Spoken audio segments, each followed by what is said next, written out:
3, 2, 1. Shalom Bapak Ibu Saudara sekalian, selamat malam. Kita bertemu lagi dalam ibadah VIP.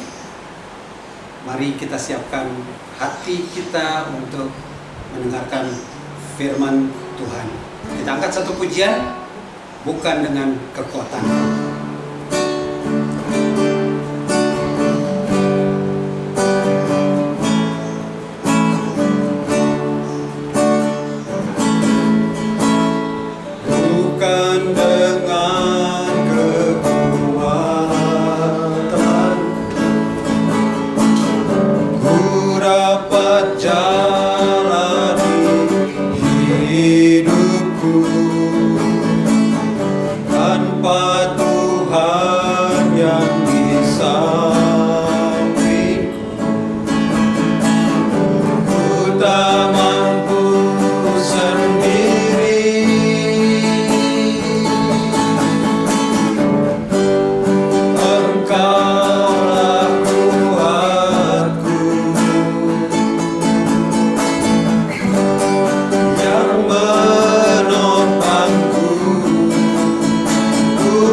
Wajahmu dan berseru, pertolonganku datang darimu. Peganglah tanganku, jangan lepaskan. Kaulah harapan dalam hidupku. Pandang wajahmu,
besar Kau Tuhan.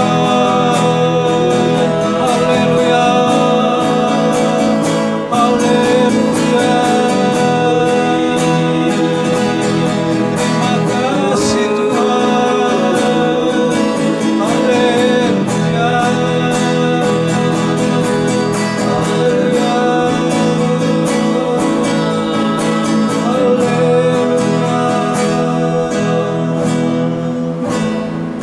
Terima kasih Tuhan atas penyertaan-Mu sepanjang hidup kami. Kami mengucap syukur atas segala berkat yang telah kami rasakan dan kami terima Tuhan. Begitu besar Engkau Tuhan, begitu mengasihi kami Tuhan. Biarlah dalam ibadah VIP ini juga Engkau sertai. Biar ibadah ini dapat berjalan dengan baik tanpa hambatan apapun, karena penyertaan-Mu ada di tengah-tengah kami. Terima kasih Tuhan. Kami juga berdoa untuk hamba-Nya yang akan memberitakan firman daripada-Mu. Biar Engkau juga memberkati hamba-Mu, supaya apa yang disampaikan hanya seturut kehendak-Mu. Terima kasih Tuhan. Berkatilah ibadah VIP ini dari awal, pertengahan hingga akhir hanya seturut kehendak-Mu. Haleluya. Amin. Bapak Ibu Saudara sekalian, kita siapkan hati kita, pikiran kita untuk mendengarkan firman Tuhan.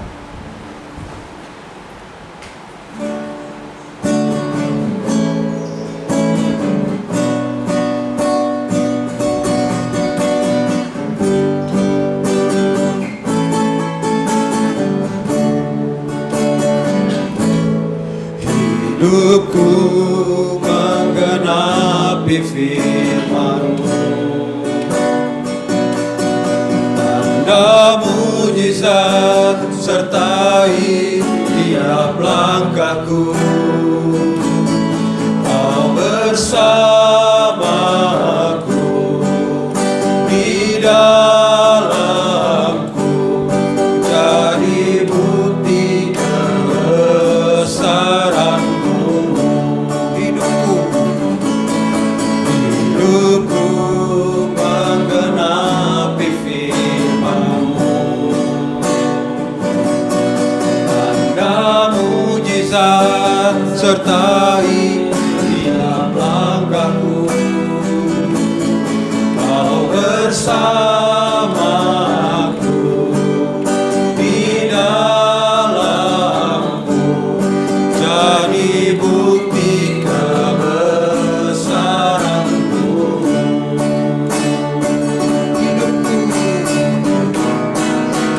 Hidupku menggenapi firman-Mu, tanda mujizat sertai tiap langkahku. Kau bersamaku di dalamku, jadi bukti kebesaran-Mu. Kau bersamaku di dalamku, jadi bukti kebesaran-Mu. Kau bersamaku di dalamku, jadi bukti kebesaran-Mu.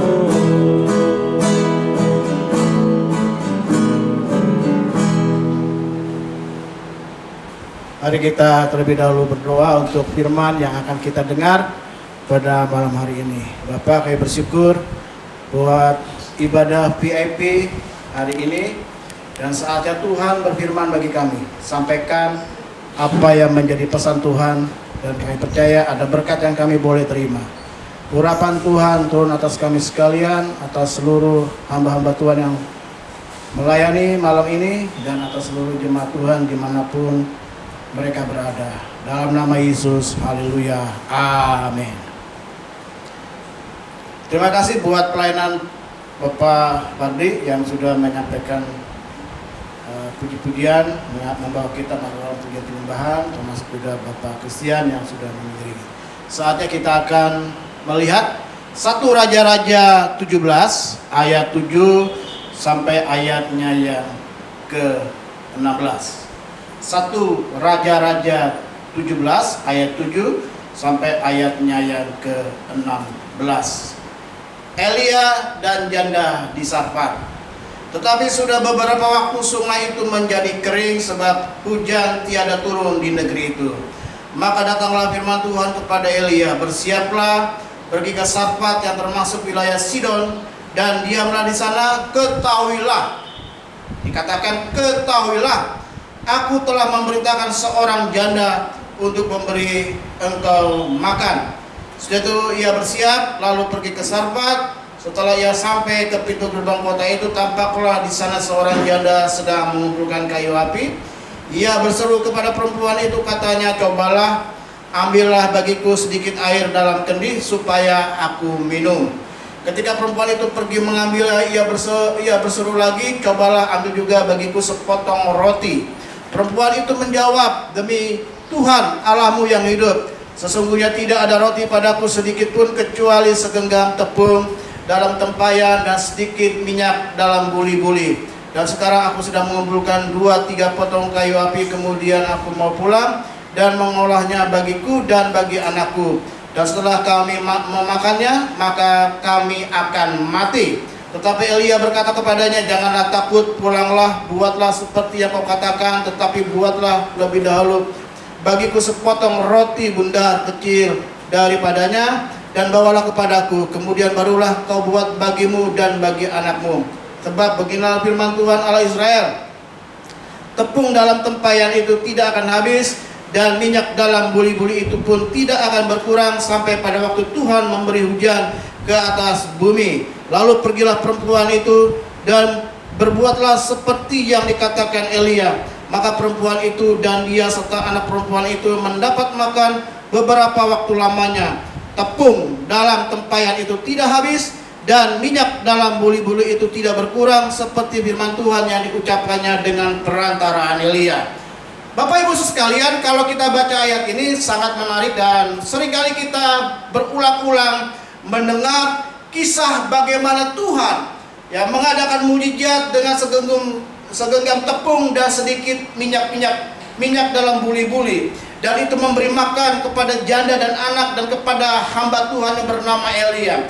Ketika itu kondisi Israel sedang mengalami masa kekeringan, masa paceklik, ya, masa resesi, ya, sampai dikatakan harga kotoran burung merpati pun begitu laku. Saking orang butuh makanan sampai ya kotoran burung merpati pun ya menjadi rebutan dan harganya cukup mahal. Ketika itu 3,5 tahun hujan tidak turun. Di tempat kita baru beberapa bulan saja hujan tidak turun, kita merasakan dampaknya. Baru 1 tahun tidak mengalami hujan, kita sudah merasakan dampaknya, menjerit, ya, kekeringan air, ya, bahkan banyak tanaman-tanaman mengalami kekeringan dan tidak bisa menanam, tidak bisa menabur karena masa kekeringan. Dan ini 3,5 tahun.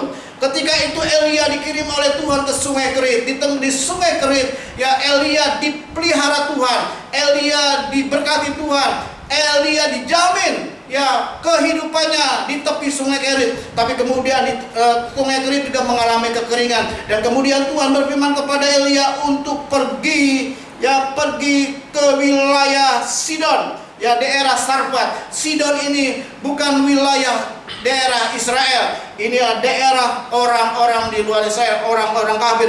Justru orang kafir dipakai Tuhan untuk memberkati Elia. Dikatakan begini ayat 8, ketahuilah aku telah memerintahkan seorang janda untuk memberi engkau makan. Bayangkan, ketika masa kekeringan, Tuhan tidak memakai orang kaya, tidak memakai orang yang berada, tidak memakai tuan tanah, tidak memakai ya orang yang berkelimpahan. Ya, justru Tuhan memberitakan seorang janda untuk memberkati Elia. Bapak Ibu sekalian, ketika Elia ketemu janda ini sedang mencari kayu bakar, yang pertama dia katakan dia butuh air. Waktu itu masa kekeringan, saya percaya air itu sangat berharga. Tetapi bagi janda ini mungkin tidak keberatan berbagi air kepada Elia. Tapi kemudian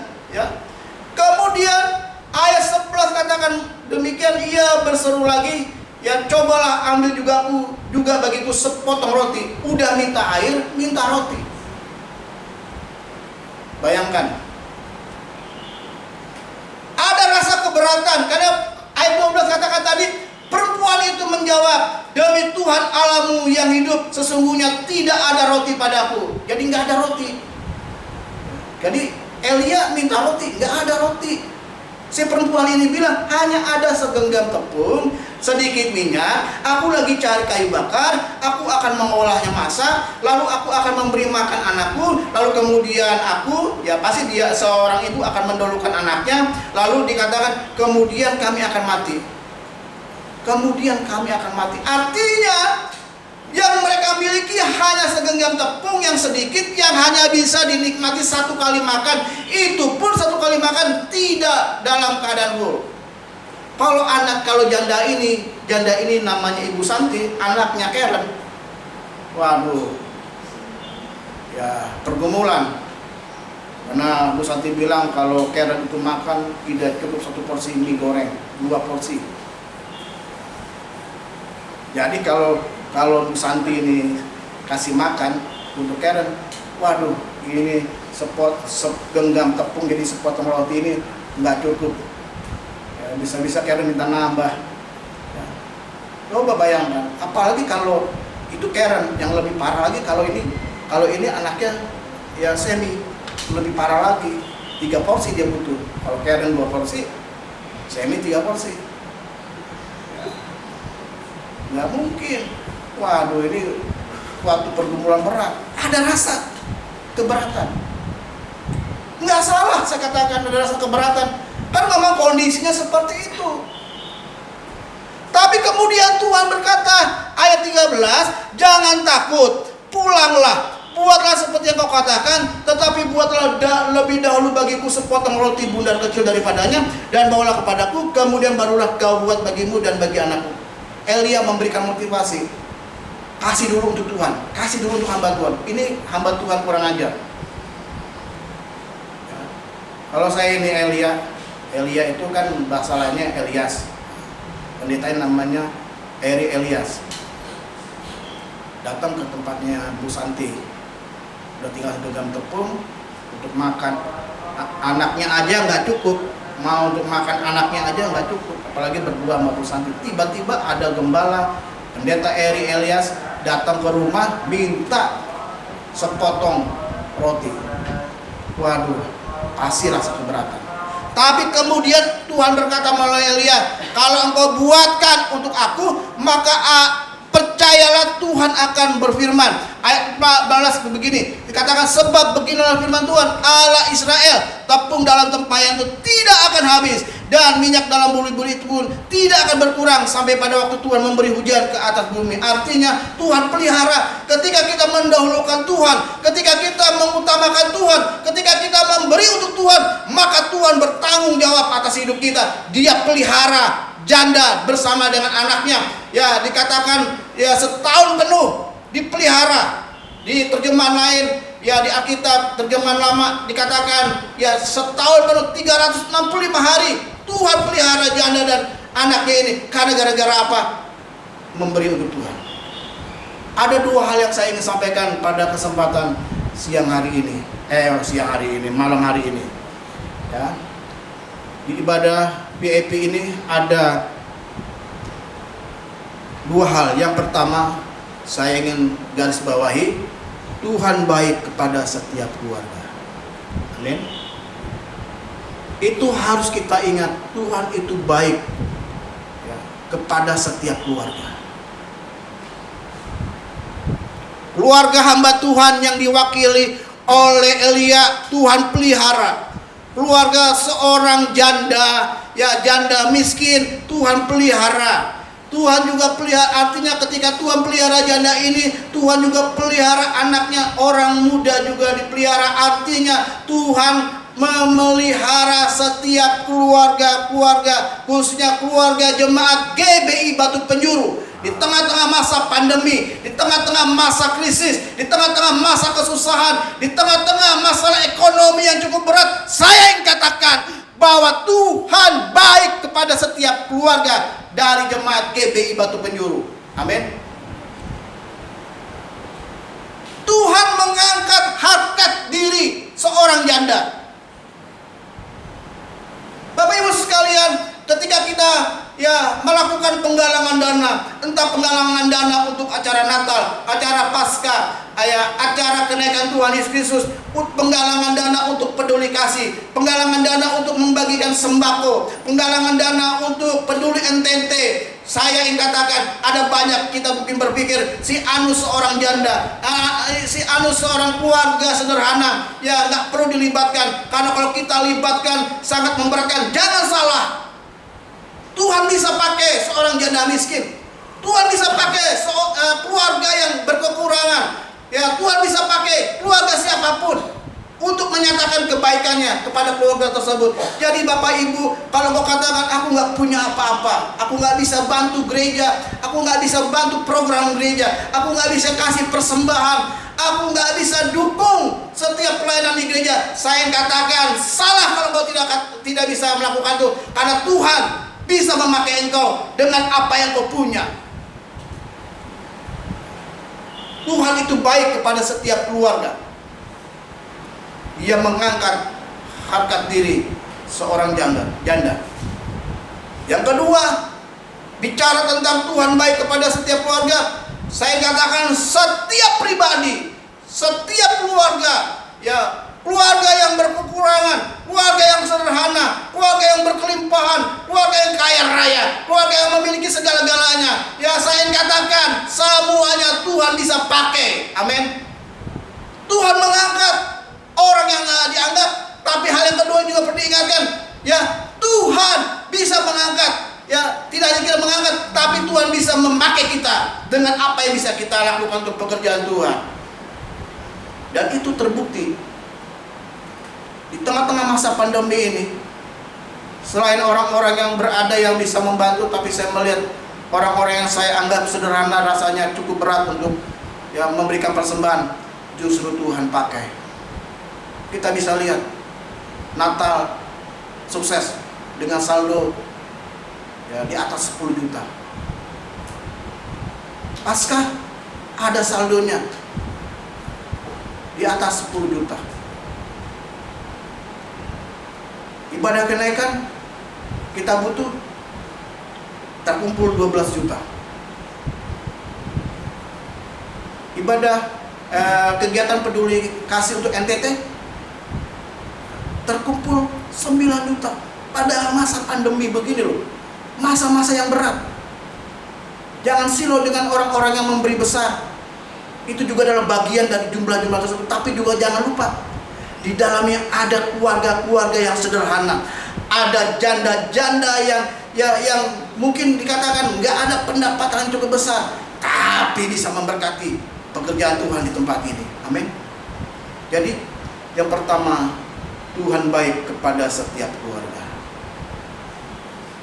Keluarga Stiplatu Ngeten, keluarga Pardorni, keluarga Beni Senen, keluarga Santi, keluarga Gugus Dirgantoro, keluarga Alfonsus Ladorai, keluarga Oni Atmaja, keluarga Rita Uli Panjaitan, keluarga Daniel Suwardi, keluarga-keluarga yang tidak bisa saya sebutkan, semuanya dipakai Tuhan, Tuhan angkat untuk jadi berkat. Amin. Yang kedua, dari kisah ini kita belajar berani berbagi meski hidup dalam keterbatasan. Bukan kekurangan ya, keterbatasan. Para perempuan ini tidak kekurangan, dia masih punya sesuatu yang bisa diberikan, tapi terbatas. Artinya ketika dia buat sesuatu, dia buat roti, dan setelah itu ya udah terbatas sampai ke situ, game over. Tapi ternyata Tuhan pelihara. Jadi artinya yang kedua dari pengalaman perempuan di Sarfat ini, ya, berani berbagi meski hidup dalam keterbatasan.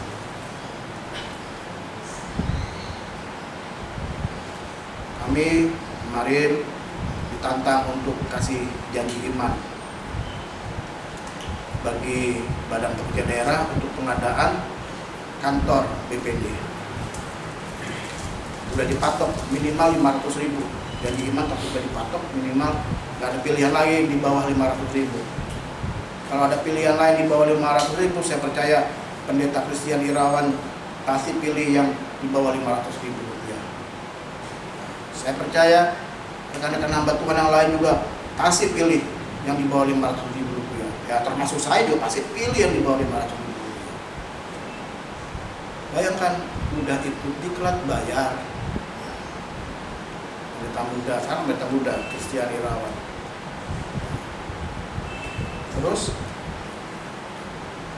persembahan sulung, karena sudah dihabiskan jadi pendeta muda, harus kasih persembahan sulung. Nah, kalau persembahan sulung itu kan udah dapat sesuatu baru dikasih, kan ini belum dihabiskan udah kasih persembahan sulung, udah gitu dipatok juga. Ya, jumlah persembahan sulungnya minimal, tak ada kata minimal. Berat juga loh. Belum harus melunaskan iuran, ya, belum lagi ya uang persembahan dipersiapkan, mau berangkat ke tempat sidang juga kan butuh ongkos. Wah, berat itu. Saya kasih contoh aja, saya pakai contoh Pendeta Muda Christian Irawan aja, berat.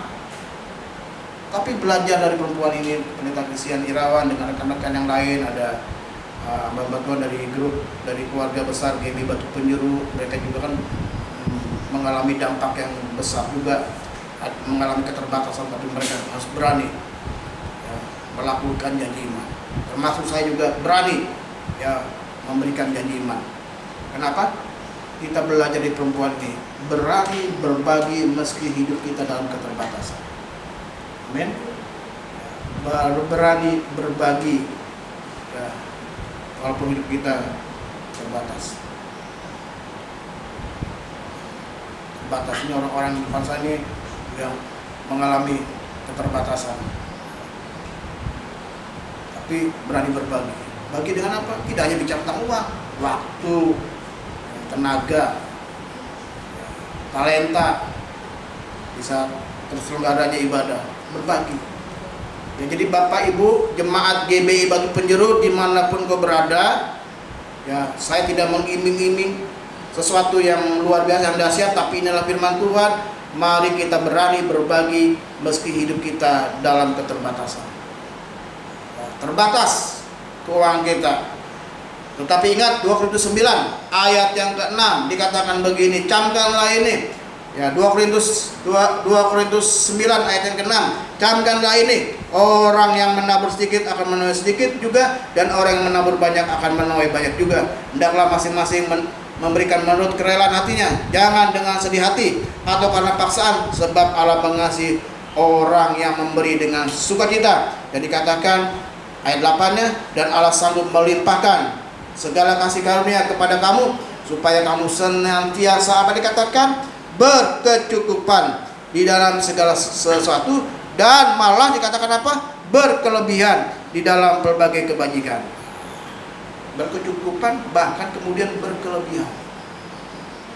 Jadi di masa pandemi ini jangan pernah medit, jangan pernah pelit, jangan pernah koret, jangan pernah hitung-hitungan dengan Tuhan. Tuhan sanggup mengembalikan apa yang sudah kita berikan kepada Tuhan. Jadi ingat yang pertama, ya, Tuhan baik kepada setiap orang. Ya, jadi Tuhan angkat janda yang nggak ada harganya, mungkin nggak dianggap, apalagi kalau ada gerakan memberi mungkin nggak dianggap, tapi justru Tuhan pakai untuk memberkati pekerjaan Tuhan. Janda yang nggak bisa apa-apa, nggak punya apa-apa, yang penuh keterbatasan, dipakai Tuhan untuk memberkati pekerjaan Tuhan. Yang kedua, di tengah-tengah keterbatasan ini, mari kita belajar janda ini berani memberi. Kiranya firman Tuhan menjadi berkat bagi kita sekalian. Tuhan Yesus memberkati. Kami bersyukur untuk firman-Mu, buat segala kebaikan Tuhan. Terima kasih untuk kebaikan Tuhan pada malam hari ini. Dalam nama Yesus. Haleluya. Amin. Kita akan jumpa hari Minggu dalam ibadah raya umum pukul 9 pagi dan 10.30 pagi. Link pendaftaran sudah dibuka tadi pagi dan sudah ditutup untuk ibadah raya yang pertama. Ibadah raya yang kedua masih tetap terbuka bagi Bapak Ibu yang pas membuka channel YouTube ini dan sedang mencari tempat ibadah. Di daerah Pondok Gede ada gereja yang bernama GBI Batu Penjuru di Jalan Raya Hankam nomor 10A, tidak jauh dari Mall Pondok Gede. Kalau ke arah ujung aspal ada gereja di sebelah kanan. Kalau dari arah mall hanya kurang lebih dari mall 150 meter saja. Bisa hadir, ada 2 kali ibadah bagi Bapak Ibu yang beribadah, karena ada beberapa jemaat yang ibadah itu karena melihat ketemu dengan channel ini. Tetap kami mengundang kehadiran Bapak Ibu sekalian yang belum tidak bisa datang ke gereja, silakan ibadah di rumah dan tetap menjaga protokol kesehatan. Itu saja yang saya perlu sampaikan. Terima kasih buat persembahan dari jemaat Tuhan. Tuhan Yesus memberkati. Mari kita akan akhiri ibadah kita pada kesempatan malam hari ini. Terima kasih Tuhan. Berkat turun atas Bapak Fadli yang sudah membawa kami dalam pujian dan penyembahan bersama dengan Bapak Christian sebagai pemain musik dan seluruh tim multimedia yang terlibat di dalamnya. Tuhan juga berkati kegiatan rencana kami ke depan dalam anugerah Tuhan. Kami percaya hari ini penuh dengan kemenangan dan kami akan jumpa lagi dalam ibadah hari Minggu. Lawatan Tuhan atas kami sekalian, atas seluruh hamba-hamba Tuhan, para diaken, penatua, pengurus komisi, pelayan Tuhan, bidang apapun yang mereka kerjakan, lakukan, Tuhan persiapkan untuk ibadah di hari Minggu. Bapak dan Ibu Rohani, Bapak dan Ibu Gembala, Bapak dan Ibu Kristen Irawan juga diberkati. Terima kasih. Malam ini kami akan istirahat tidur dalam penuh kenyamanan. Sementara kami istirahat tidur, ada berkat Tuhan yang Tuhan curahkan bagi kami sekalian. Karena kami percaya sesuai dengan kitab Mazmur, Tuhan mencintai orang yang percaya kepadamu, orang-orang yang takut akan Tuhan. Engkau memberkati ketika kami istirahat tidur, biar tidur kami penuhnya. Kalau ada pesan-pesan Tuhan secara khusus, biarlah Tuhan bicara. Setiap celah-celah dari hidup kami yang dipakai oleh kuasa kegelapan untuk masuk dalam nama Yesus ditutup, termasuk melalui celah mimpi kami tutup dengan darah Yesus. Setiap mimpi-mimpi buruk kami patahkan, kami hancurkan. Setiap jemaat Tuhan yang sedang mengalami kesulitan untuk istirahat tidur malam, Tuhan juga memberikan kedamaian, kesejahteraan, bisa tidur dengan nyenyak. Tuhan melindungi rumah-rumah dari setiap jemaat Tuhan, pagari dengan malaikat-malaikat Tuhan. Dan setiap orang yang lalu lalang di depan rumah kami adalah orang-orang yang seizin Tuhan. Kami dijaga, dilindungi, diberkati, dan berkelimpahan. Dan akhirnya kekasih-kekasih Tuhan dimanapun kau berada sekarang, terimalah berkat Allah Bapa, kasih karunia dari Tuhan Yesus Kristus, persekutuan dengan kuasa kudus tinggal bersama dengan kita sekalian. Dari saat ini sampai selama-lamanya, kemanapun kita pergi, kita ditentukan untuk tetap jadi pemenang yang percaya dan diberkati. Katakan bersama-sama, amin. Tuhan Yesus memberkati VIP.